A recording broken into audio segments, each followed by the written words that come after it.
When Mac Jones went undefeated and set completion records in Alabama, people were looking around for a reason to rip him. It's like, oh, he is a winner. He does have a good arm. He's not super mobile, but then again, neither is Tom Brady. Or in the Super Bowl, we saw Matthew Stafford and Joe Burrow. Neither of those guys are super mobile. What could we say? Oh, I got it. Low ceiling. Ah, yes. I saw it being John Malkovich. It's that low ceiling. Yeah, that'll be the knock on Mac Jones that I'll use. So when he goes to the playoffs as a rookie, everyone's hanging on. Low ceiling. Well, I got bad news for you. Mac Jones doesn't have a low ceiling. He was great in his rookie year, and guess what? He just got a lot better. Do I think that Mac Jones is going to be much better this year? I do. His body got better. Just landed. His long ball got better. And his confidence got better. And that gray t-shirt's looking great. Between the red throwbacks and that gray t-shirt, old KW is going to be decked out in Foxborough this year. So yeah, I'm feeling confident, bro. Okay, I'm going to... Well, look.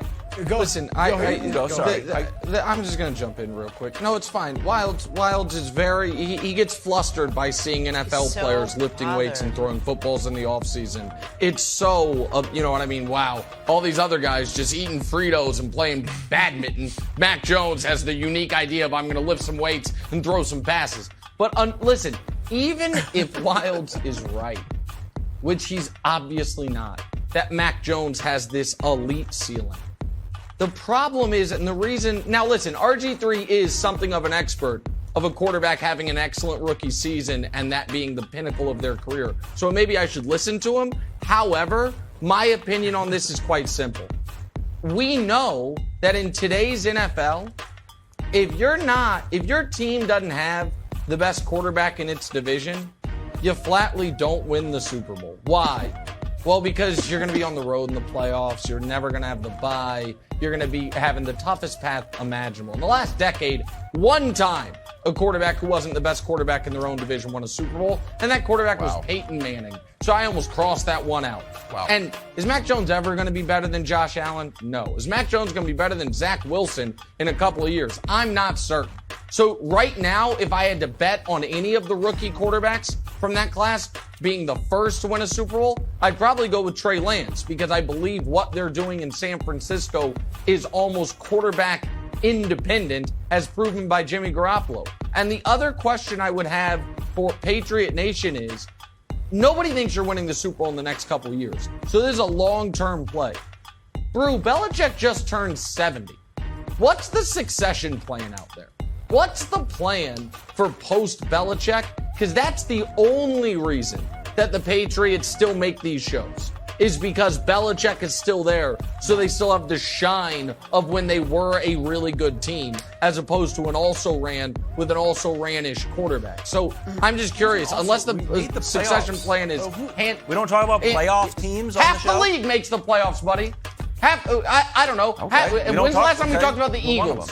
When's the last time they also made the playoffs and got embarrassed in round one? When's the last time we talked about them, buddy? We don't talk about all the playoff teams on the show. So no, we don't. And so I don't think the Patriots are winning any Super Bowls with Mac Jones. No. Wilds, I'm not going to be as mean as Nick was just then, but I got bad news for you. I don't think Belichick's winning another Super Bowl. That's the only reason to think that Mac Jones is going to be the answer to this question. He's played coached 9 years without Tom Brady. He's made the playoffs twice. All right, I don't think he's winning another Super Bowl. He's still the GOAT coach and all that.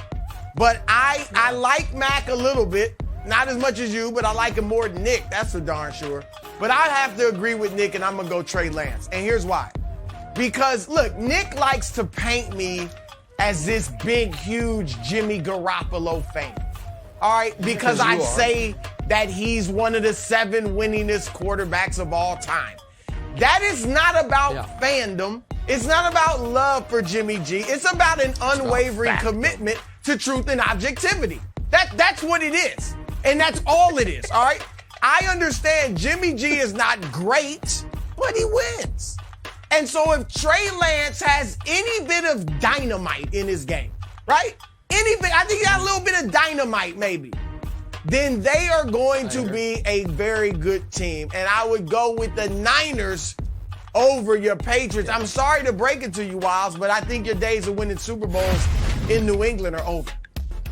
Oh, I'm shocked, and I'll go very fast here. I'll throw it right to Kevin Wilds because I was told, Wilds, that only someone from Kansas City who wears Chiefs-colored glasses could possibly believe the Chiefs might still be pretty good.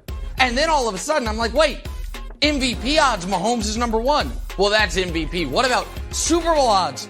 Chiefs in 3rd. AFC West favorites with Mr. Very Limited, plus what they did in with the Chargers, adding Khalil Mack and others, and of course the Raiders. Wait, the Chiefs are the favorites there. Wait, the best odds to win 10-plus games. Chiefs have 3rd best odds. So, Wilds, listen, you're the gambling expert on the show. Are all the bookmakers also from Kansas City? Or maybe have you slightly overstated the demise of the team with the best quarterback in the conference and the best coach in the conference? I'm just curious. I also have an unwavering commitment to facts and objectivity. And I just want to say, no, you don't. There is a scene in Casino stuffed animals where Robert De Niro's character and Joe Pesci's character has to send all that money back to where?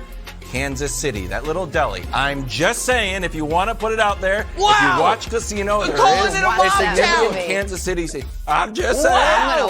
It's in the movie. It is in the movie. Wow. I don't care about the odds. I actually agree with this. I would like to needle you, but sure. Wow. I think they're going to lean on Patrick Mahomes a little bit more.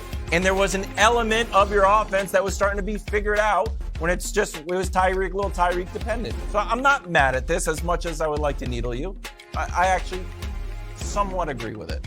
Don't tell anybody. I'm looking at Nick's face. I don't think he likes that you agree. But I'm going to make it a hat trick. That's not what I agree too. And Nick, I think that some people still say Mahomes is the best quarterback in the league. I think so. But I would say he's not kind of viewed as the hotness that he was a few years ago. So when he comes out this season and puts up huge numbers, I think they'll be celebrated even more. That's right. It won't be just, this is what Mahomes does, right? Well, no, the narrative's going to help. The numbers have to be there. But if his numbers are great, I think it'll be celebrated more. And then, Tyreek's not there? And look at his numbers. We've seen this graphic before, guys. But his numbers without Tyreek, I know it's only 5 games, but higher yards per game, higher TD to interception ratio than normally. Passer rating is close to what his normal is, 105. So I think Mahomes is going to be fine, and I do agree that I think he would be a favorite to win the MVP. Yeah, listen, just so you know, Brew, my face was not like that because Wilds agreed with me.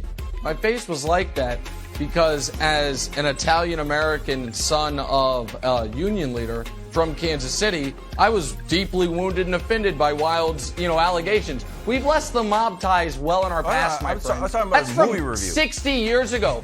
Okay. You're not just alleging, some mob ties in my hometown.